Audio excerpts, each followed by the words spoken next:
Salut mesdames et messieurs, soyez tous les bienvenus sur la chaîne YouTube du Guerrier Blanc. C'est à la une de l'actualité sur la guerre en Ukraine. La Russie vient une fois de plus de faire parler sa puissance de feu sur la capitale Kiev. Kiev, qui est bourré de systèmes antimissiles américains et allemands, a été violemment et sauvagement bombardé aujourd'hui même par des drones russes. Alors, la nuit a été vraiment très longue à Kiev. Qu'est-ce qui s'est vraiment passé sur le terrain? Selon les informations qui nous viennent directement des Ukrainiens eux-mêmes, installez-vous confortablement car ce qui s'est passé est vraiment terrible. On parle de plus de 150 drones kamikazes de type Shahed balancés par les Russes sur la capitale Kiev. Mes très chers frères et sœurs, je vous rappelle que la ville de Kiev est bourrée de systèmes de défense anti-aériens américains et allemands. Mais malheureusement, ils n'ont pas fonctionné. Car ils n'ont même pas pu intercepter même les 1 quart de ces 150 drones balancés par la Fédération de Russie. Les dégâts sont énormes. Vous voyez quelques images à côté de moi. Ça, c'est les dégâts de l'impact de ces drones. On parle de plus de 3 personnes envoyées au repos éternel et une dizaine de blessés. Je vous rappelle d'ailleurs que l'Ukraine aussi a balancé des drones sur la Fédération de Russie. C'est ça en fait la guerre. La Russie nous informe avoir intercepté 47 drones kamikazes de différents types balancés par les spécialistes de l'OTAN et les Ukrainiens sur la Fédération de Russie. Ces 47 drones visaient plusieurs régions de la Russie. Mais les Russes, avec les moyens, ont réussi à intercepter tous ces 47 drones.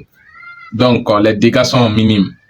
Mais malheureusement pour les Ukrainiens, les Russes, avec les grands moyens, ont balancé 150 drones kamikazes sur la capitale uniquement, mes très chers frères et sœurs. 150 drones, tous bourrés d'explosifs.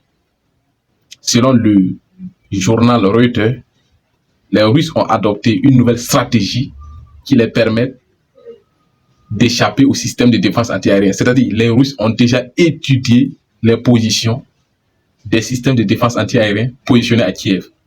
Donc, ils ont adopté une nouvelle stratégie. Ils lancent les drones de façon parfaite, professionnelle et coordonnée. Les systèmes de défense antiaérien américains et allemands n'ont pas pu intercepter même les 1 quart de ces drones balancés par la Fédération de Russie. Selon les témoins oculaires dans la ville de Kiev, de puissantes explosions se sont fait attendre dans la ville. Plusieurs puissantes explosions. Des services d'urgence tentent par tous les moyens de maîtriser le feu, mais ils n'y arrivent pas. Amis, c'est la panique à Kiev. Panique totale. Vous-même, vous savez que si vous attaquez la Fédération de Russie, la riposte sera fatale. La riposte sera très puissante. Mais malgré tout, les tarés de Kiev, toujours dans une logique belliqueuse contre la Fédération de Russie, balancent des drones sur le territoire russe. Parce que la logique est très simple. Si vous n'attaquez pas la Russie aussi ne va pas attaquer la capitale. Ce n'est pas les objectifs de Poutine en fait.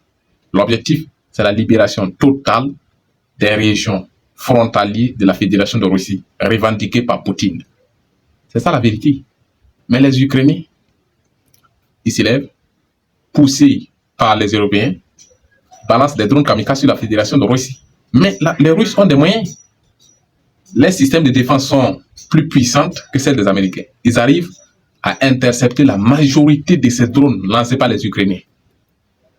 Mais les Russes, toujours avec les moyens énormes, ripostent de façon puissante.